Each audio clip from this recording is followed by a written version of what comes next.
Hello everyone, I'm Tom64. I'm the Flameclaw. And I'm Richie. And I'm surprised we haven't actually covered this game until now, but hey, what do you know, it's Sonic's 30th birthday, June 23rd, 2021, so now's as good a time as any, I suppose. I'm sure you guys all know about how, Sonic came to be and so on, but I'd just like to spend a teeny bit of time just going over that, just so we have it, set in stone, and, it gives me a chance to read from the Wikipedia page, and I don't have an anxiety attack and restart the recording and whatnot. Anywho, in the late 80s, 88 to be precise, Sega of Japan wanted a new rival to Mario, because, let's face it, Alex Kidd, he's a good kid.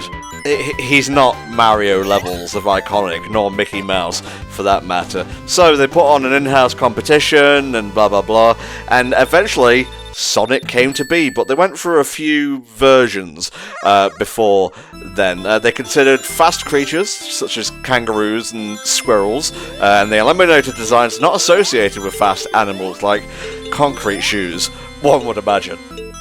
One idea was actually a rabbit who would be able to grasp objects with prehensile ears, which showed promise, too complex for Genesis hardware. Jokes on this wiki article, that rabbit would later go on to become like Ristar, so it's all good. And obviously the creators of Sonic are known as Yuji Naka and Naoto Oshima, and that's all I have to read. Flame, what is your history with Sonic, mate? This is just a celebration as much as it is a wiki reading thing. Well, for me, I don't remember exactly how I got started with video games, but my earliest memory of video games as a format was playing Sonic 1 on my brother's Mega Drive. So this to me is like, Sonic has always been there, for better or worse for me. And as the series would go on and get a little bit more interesting, so did I, so you can kind of take that how you will. But yeah, Sonic always had that appeal to me as being like the cooler take on platformers. Like Mario does the job nicely, but if you want something a bit faster, Sonic's there.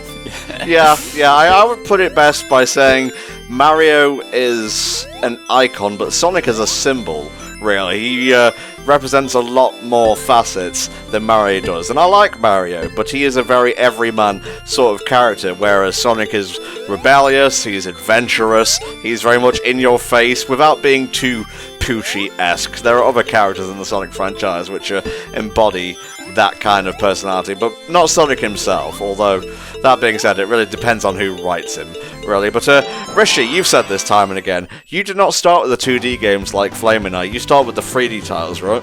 Yeah, so I didn't actually start anything to do with Sonic until Sonic Adventure 2 Battle, funnily enough.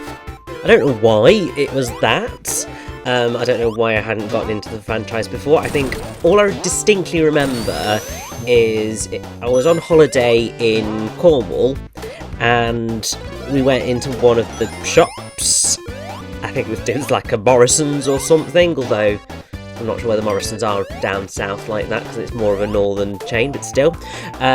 Anyway, I saw it in the game section and I was like, oh, I really want it. So I used the pocket money that I'd gotten from my holiday to buy it, and then would not go on to actually finish that game for many years because I kept getting stuck.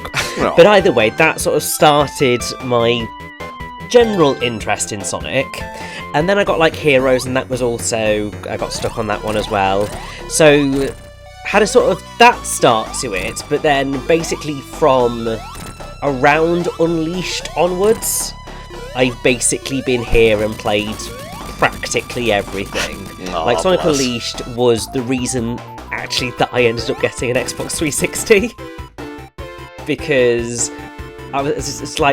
it looked to me like the better version of the game. I was correct in that assumption, and I'm glad that I made that decision. Those are fighting words. Because I could have gotten it on the Wii. I could have gotten it on the Wii, but I was just no, this is a really cool version, and it looks gorgeous, and that's what I want to play. And so then I'm thinking about it for Christmas that year. Bless. And then have been here ever since, and slowly but surely just gone, Oh Lord, Sonic Team, what are you doing these days? You had it during that period where I sort of properly got into Sonic, and then it's sort of gone a little bit haywire ever since. Yeah, if you want to know a little bit more about the differences between the 360 or HD high-definition versions of Unleashed and its Wii counterpart, its Wii version, if you will, you can go check out our Unleashed playthrough on that, me, Rich, Flame. But, yeah, for me, I've told the story so many times, it's kind of lost all meaning at this point. When I was Wii Tom 64, I forget the exact age, it may have been 5, it may have been 6, I got a Sega Master System. I want to say for Christmas. I can even kind of remember it being a cold winter morning, so it must have been Christmas, because my birthday is in autumn. And I, like most kids, was very impulsive, so I switched the console on without any cartridge in it. And you see, the thing about the Sega Master System is, at least the version I had, was that there was a game built into it. And like I mentioned earlier, Alex Kidd was Sega's first mascot, basically. So there was Alex Kidd in Miracle World built into the system, and hey-ho, there's a remake of said game coming out soon, so you know, it all goes in circles, really. Time is very secular like that. But my very first Sonic game was the Master System version of this very game, and we've covered that along with all the Master System and Game Gear games in its own series, so go check that out if you want to see it on the channel. I don't know, like, what my second Sonic game was. I feel like it was probably this. I have fond memories of going on holiday to Somerset and using the debug menu, the level select code or whatever, to actually finish this game, because Sonic 1 is, like, it's not a hard game by any stretch of the imagination, but some of these special stages take a little bit more dexterity than Wii Tom 64 had at the time. How did you manage, Flame? My way of managing the special stages are either, when I'm playing casually, I don't bother, because there's not really a worthwhile incentive in this game to bother. It's not like, say, Sonic 2 or 3NK where you get Super Sonic. Like this, it is just a slightly different ending cutscene. For this, I use good old trusty save states, because while they can go through quite quickly, that's if you get lucky with it to a certain degree. It's like when you're playing the special station in this game, it either goes really well or it's a disaster. There's no sort of in between. Oh, bless. What you've ultimately got to do in the special stages is just guide Sonic, and you are controlling Sonic, not the level. They would come back to that in Sonic 4 where you control the level instead. Which, it's actually kind of easier to get a feel for when it worked like that. It was just, you know, they changed it up and it was different to how I remember it. But yeah, you're just basically guiding Sonic through to the Chaos Emerald. There are only 6 Chaos Emeralds in this game, so you got a little bit of a reprieve there. But maybe that's why he can't go Super. Maybe he needs that 7th one, and it just wasn't there yet. No, it just wasn't. Anyway, back to the trivia and whatnot. This is going to be a long video, guys. I have to intersperse it somehow.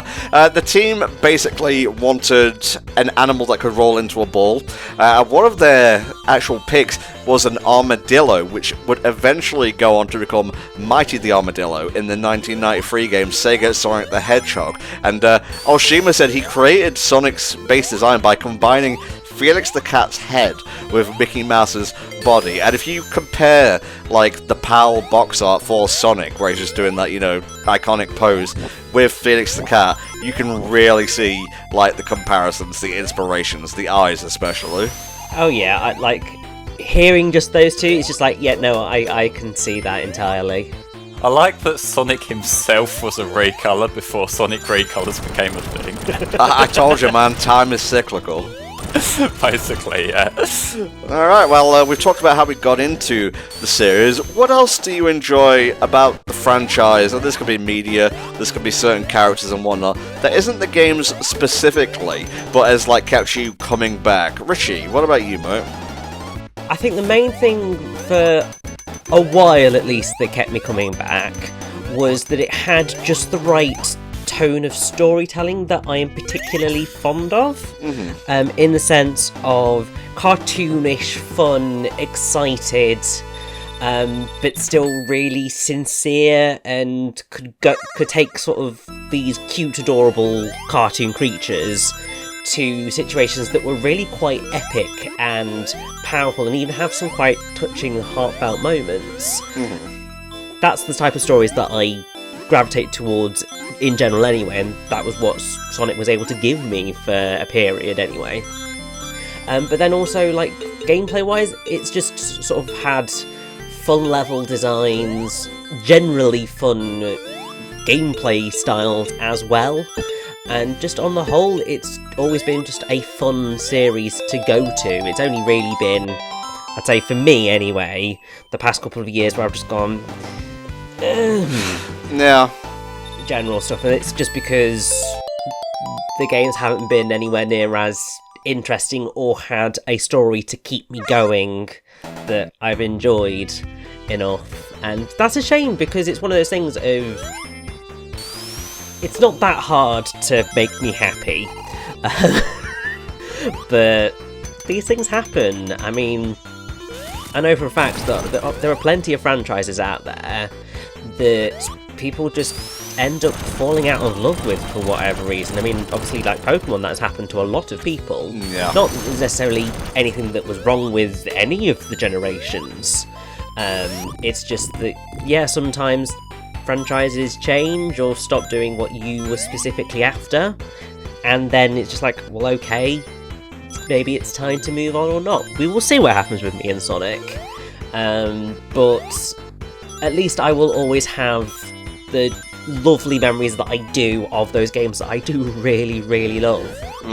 Yeah, good stuff, man, good stuff. That's actually not the answer I was looking for. I was referring to, like, comics, games, other parts of the franchise that you enjoyed. But you have summed up a question that I was probably going to bring up later, so I'll let you off on this one. What about you, Flame? Did you watch the cartoons? Did you read Based Sonic the Comic by Fleetway? No, in terms of the comics, the only comic series from Sonic that I've really followed closely is the ITW series, and even that I'm like a year behind at this point, so I need to catch up. Jesus. I do have some memories of Sonic X itself, even though it's more famous as the AMV fodder these days, but you know, like, I didn't watch all of it and I sort of dropped off, I think, partway through the Sonic Adventure 2 arc, just because it was like, it weren't really doing it for me as someone who really liked the Dreamcast games themselves. So, you know, it was like, when you've got a 4Kids bastardized take on it, it's not quite the same, you know. But for me, Sonic has always primarily been a video game series that I follow for various different reasons. I know Richie's been talking about it, not really sure whether he's going to stick around with it. Like, to me, I know I'm condemned for life with this blue fucker. So, I don't even mean that in a cynical way either. It's just, Sonic, for better or worse, stays interesting, which is more than you can say for some of the other series out there that maybe aren't giving fans what they wanted anymore. Like, to me, even if I'm not that excited about a particular entry that might have come out, there's always still something there that I can connect with. Even like the games that everyone tears apart completely, like I still get a degree of unironic enjoyment from like Sonic 06 and Sonic Boom Rise Lyric and that. You know, there's always something, even if it is a bit of a clusterfuck on the whole, and yeah, it's just, you know, like, you don't usually get that, and I feel like the character of Sonic himself is part of what holds us all in, because, you know, like, no matter what sort of state the games or the related media may be in, he's just endearing, isn't he, really? Like, he's a fun cartoon hedgehog who's got attitude, he goes fast, and sometimes that's what you need to keep you involved. Yeah, he is anti-cynicism, for lack of a better term. You cannot keep this blue fucker down. He will keep coming back. He will break the sound barrier. And, yeah, just going back to the comics for a second, I will credit the Fleetway series of comics for basically making me a Sonic fan for life. And you can call this pretentious or whatever else you want to refer to it as, but my granddad used to read those comics to me when I was a child, and that was a very big thing for us. You know, I want to say fortnight, because it was a fortnightly comic, basically up until he passed away. And I actually remember buying the first issue after his passing, which was didn't feel like a big thing at the time, but looking back on it now, that was very much a turning point for me, I want to say. So I have a very emotional connection to the franchise. I don't, however, let that blind me to the faults of the thing, but, and this will probably not surprise you, I enjoy a lot of Flawed series, be it Sonic, be it Kingdom Hearts, Steven Universe, etc. And it's not that I ignore their flaws, it's just that I don't allow them to impact my enjoyment of the thing on a base level. And yeah, that can come off as just having like a contrarian stance, but I assure you, I find contrarianism very boring, and it's mostly like, why should I allow like a flawed piece of media to upset me? You know, there'll always be more of something, even if it like comes in the form of a spiritual successor and whatnot. So I try to find the good where I can, and that's served me very well when it comes to this whole commentary thing, because I don't mind the odd, you know, critical takedown of something every so often. I don't mind the odd positive, you know, uplifting of something, but when you have just like one or the other instead of like both, you get a lot less of a nuanced take on things. And oh, definitely. I think by interacting with these flawed franchises so much and figuring out what makes them tick, what could have been done better, what I precisely like about these things, and what's kept me a fan throughout all the highs and the lows, that's just helped me become a better critic, for lack of a better word, I suppose. Yeah, I think that's... I mean, to me, with basically everything, that is exactly the approach that you should always take to the media you consume. Mm-hmm. Because, categorically, nothing is ever going to be perfect, and in all likelihood, nothing is going to be completely without merit. Mm-hmm. Obviously, on that side of things, there are probably a few examples where you just go, okay, yeah, no, this is just the worst thing I have ever seen in my life. But even then, obviously, frequently someone has put some effort into it, so you'd hope there's something.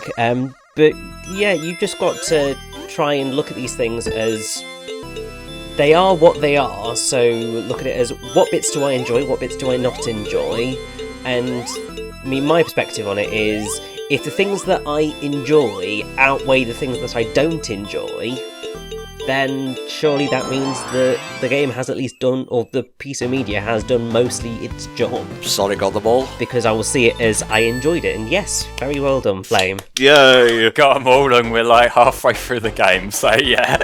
But I will say, in respect to what you're talking about, there is a very fair argument to be made about this, in that these are products being sold for a cost. Oh, I know, yeah. Especially when it's like something new that's come out, I can appreciate that there's that extra level of feeling burnt if something is a bit rough around the edges. It's not just that I'm indulging in this thing and it wasn't what I was expecting. It's more the fact that I'm nowadays like fucking 50, 60 quid out, and I've got something that I'm not happy with. That being said, I feel like when we have the more retrospective kind of looks on things, when it's not a full price game anymore, that's when you can afford to kind of take a more balanced kind of look of, you know, like, this didn't work, but I can still appreciate what they were going for. And that again, going back to what I was saying about Sonic, there's usually something there I like. That's something that is a lot easier to do in retrospect when you look back at games from a few years back and you say that, like, okay, maybe it didn't deliver, and like in the cases of like the absolute disasters, again, Rise of Lyric 06, the sort of thing, you can see that like there were the creative degrees of, even if I didn't like what they were going for, I can see maybe why they were going for that. Yeah. And you can kind of see why the execution didn't work out how they wanted it to, and that does become a lot easier there. So yeah, I can kind of see where you're coming from. It's, you know, it's just your perspective's always going to change after a few years, and the initial sting isn't there.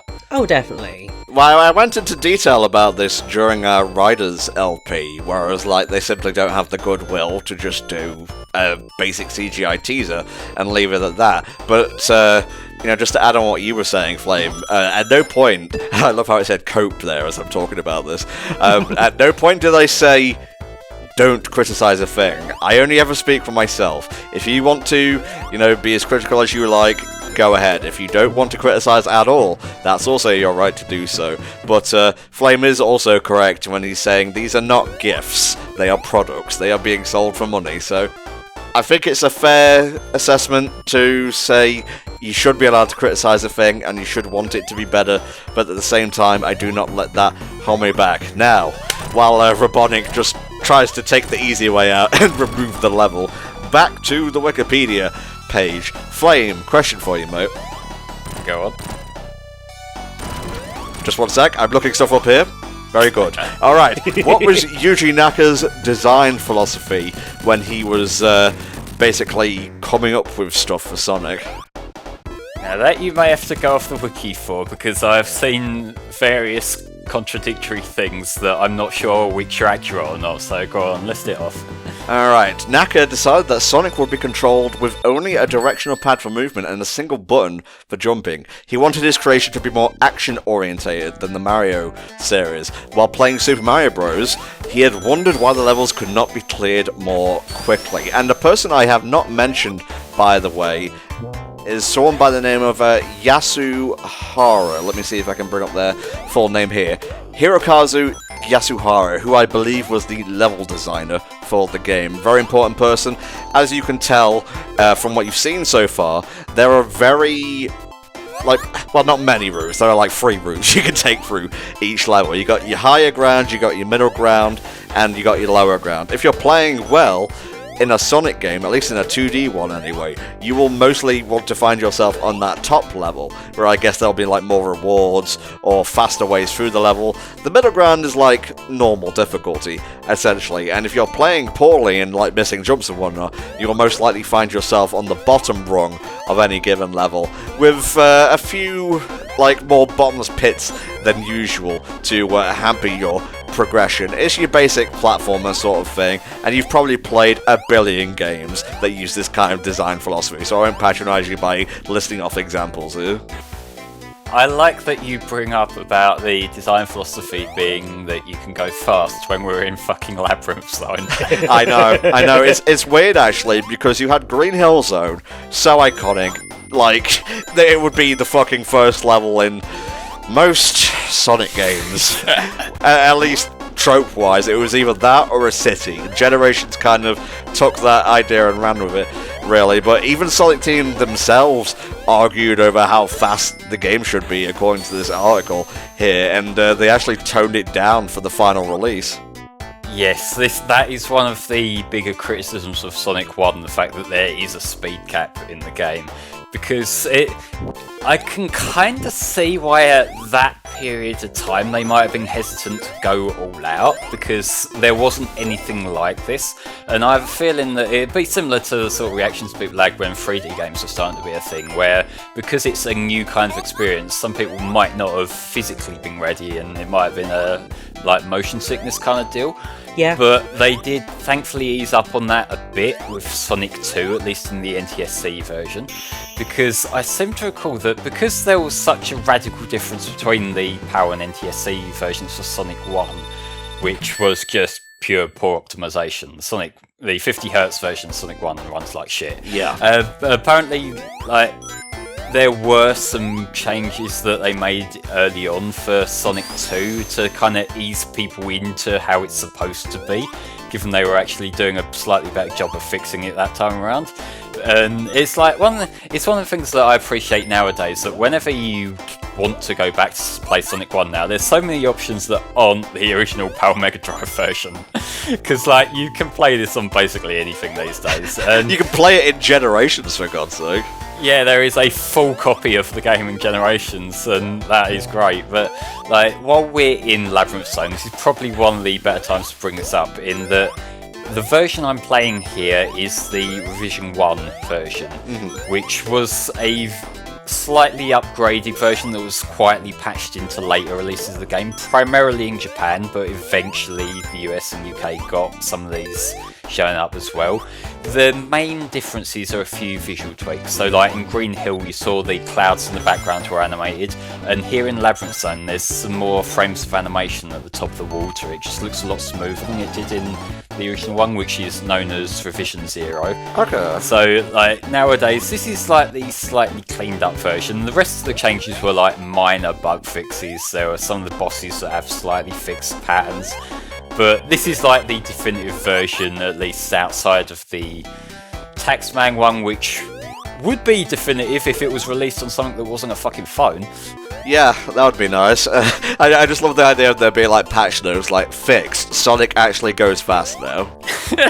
Yeah. Alright, Rishi, quiz time. What were the aesthetics of Green Hill Zone modelled after? A national park in America? No, California, actually. I was going to say a hill that's green. Somewhere in America. I mean, close enough. Good old Labyrinth Zone. You know, it's funny, like Flame said, you know, in the game, primarily advertised about going fast and whatnot. What do you get directly after Green Hill Zone?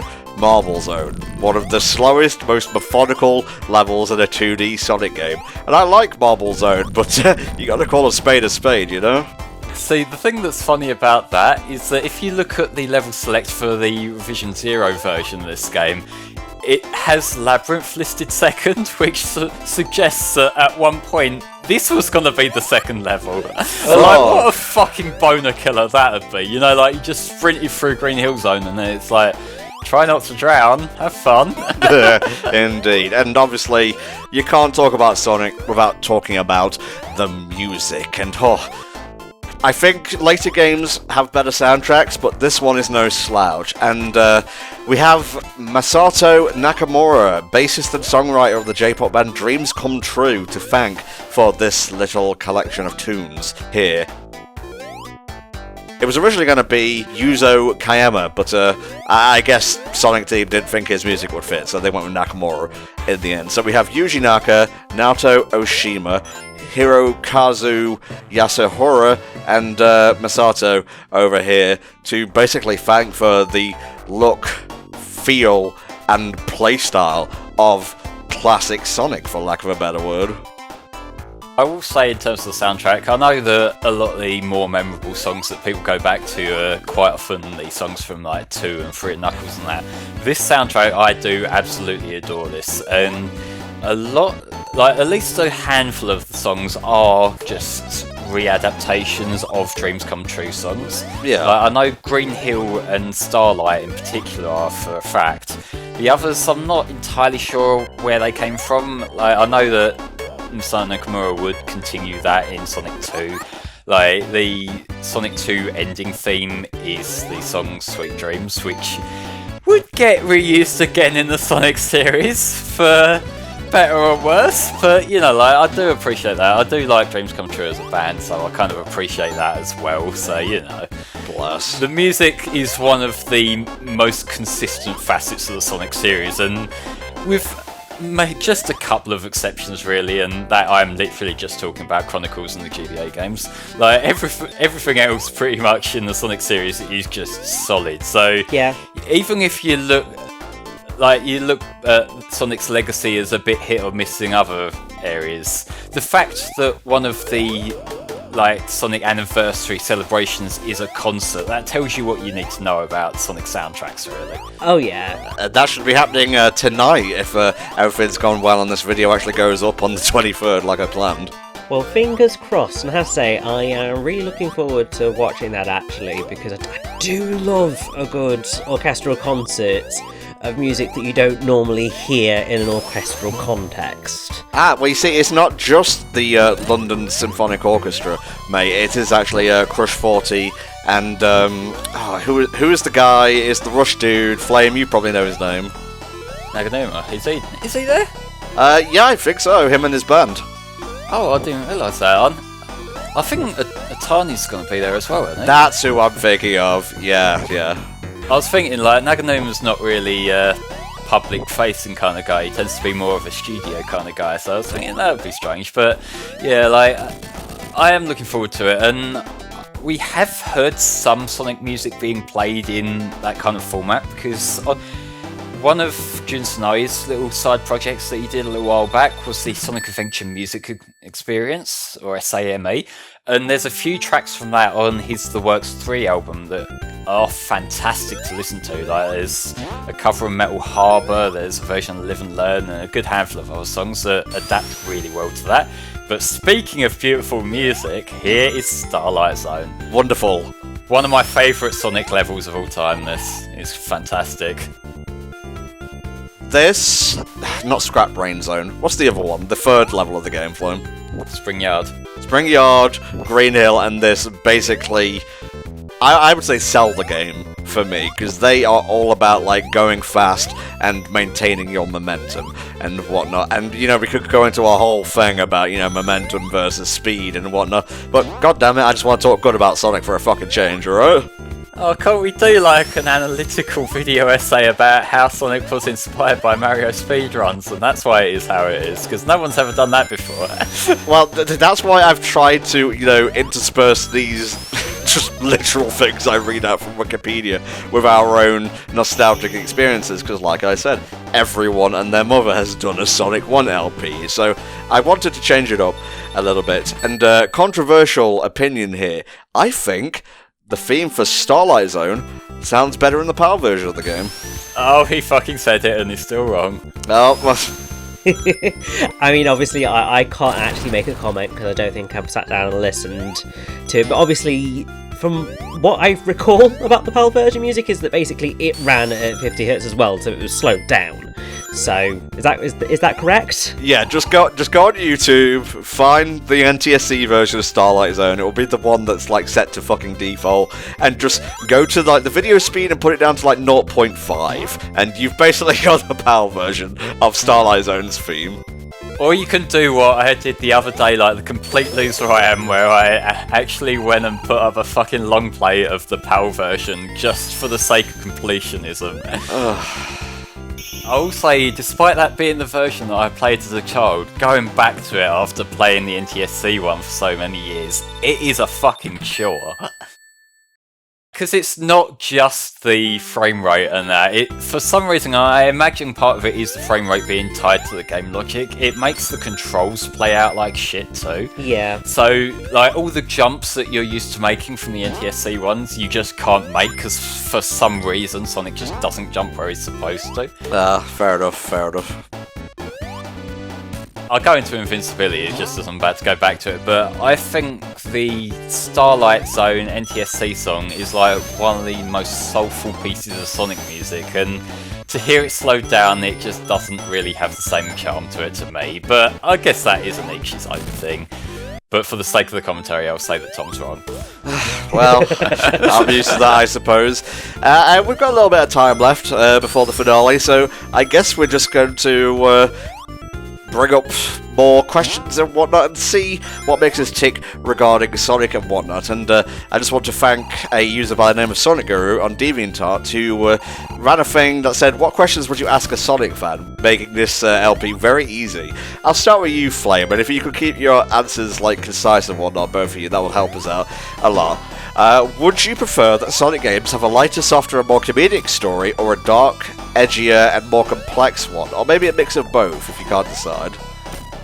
Well, to keep it concise, I'll say I like Sonic Adventure 2. That's the kind of tone I like for all of its, like, early 2000s age. Okay, what about you, Rich? I would say something that is a mixture of both. Something basically along the lines of Unleashed. Of epic enough and serious enough to be able to have that epic feeling to it, but sweet and funny enough that it just feels like a fun time. Cool. Alright, well, I forgot to answer. I would like a mix of both, honestly, but I'm kind of nostalgic for the whole adventurous side of the franchise rather than Sonic shows up, quips a bit, and then like a couple of hours later, you're done. So, yeah, oh, here it is. It's Proto-Eggman Land. Fucking scrap brain. Game over so many times here, but enough about my piddling nostalgia. Flame, who's your favourite Sonic character in the franchise? Shadow. Okay. That was easy. Richie, who's your favourite Sonic character in the franchise? It's gonna have to be Tails. Interesting. Now, that was my answer originally, but over the years I've just come to enjoy Sonic more as a character, and I think, like, even today, with, how they've done Tails dirty and whatnot, I would have to say it's Sonic. Flame, who is your favourite non-Eggman enemy in the franchise? Zavok, clearly. Don't fuck with me! Give me the right answer. See, I'm not entirely sure, because when you think of Sonic villains, you ultimately think of Eggman, and all the characters who were cool villains have since been redeemed, like say with Team Dark and whatnot, and they're more anti-hero kind of characters these days. So it's kind of hard to say. I don't really have an answer for that off the top of my head. What about you, Rich? I think probably the one that I would end up coming to is Merlina from Sonic and the Black Knight, just because it was a twist that I was not expecting in that narrative, and also she's probably the most complex villain character that the franchise has ever had. Yeah, well, there you go. My answer is actually a rather simple one. Metal Sonic. That's fair, yeah. Metal Sonic is cool. No, actually, no, I'm just fucking with you. It's Razor Jin. Well, I mean, that game is underrated after all, isn't it? That brings me to the next question. What is your favourite underrated Sonic soundtrack, Flame? Oh, soundtrack? I don't know, because, like, every Sonic soundtrack, like, there's people who absolutely love it to pieces, isn't there? Like, I suppose the ones that don't really get mentioned much because they're a bit more obscure are probably the ones to pick from there, but even then I've lost track of what's obscure and what's not because I've indulged in this franchise so much. Like, they're all good except for Chronicles and the GBA games. Yeah. I don't think I'd be able to really have an answer to that either, because underrated soundtrack is different to soundtrack of a game that is underrated. Because if it was that, then I would wholeheartedly say Black Knight or Unleashed, but I would say that neither of those have soundtracks that are classified as underrated. Okay, thank you, Richie.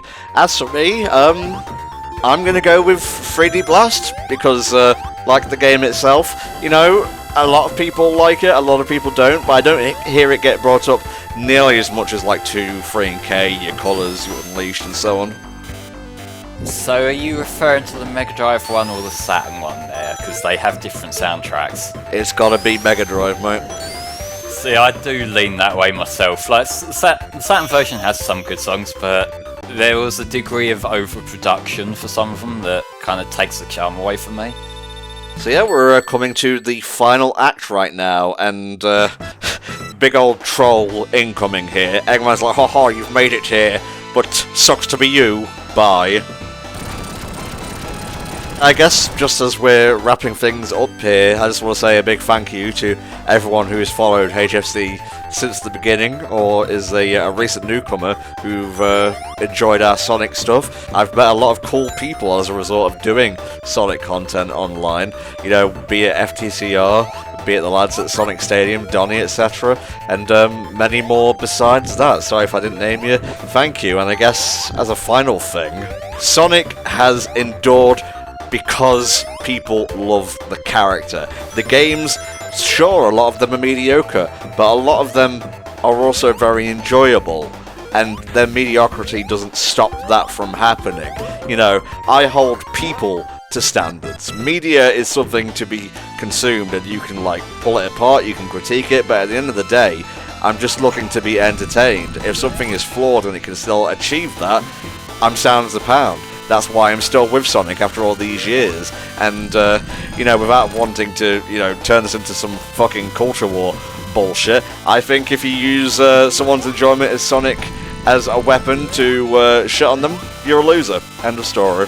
Agreed. Kind of lost track there. What's this about Sonic owning the libs? Yeah, he hates them. That's why he goes fast, to avoid liberalism. You notice how he always runs to the right, just saying. He very rarely goes left. But yes, guys, this has been Sonic the Hedgehog for the Sega Mega Drive. We barely talked about it because honestly it's a very self-explanatory sort of game. You don't have Tails fucking things up.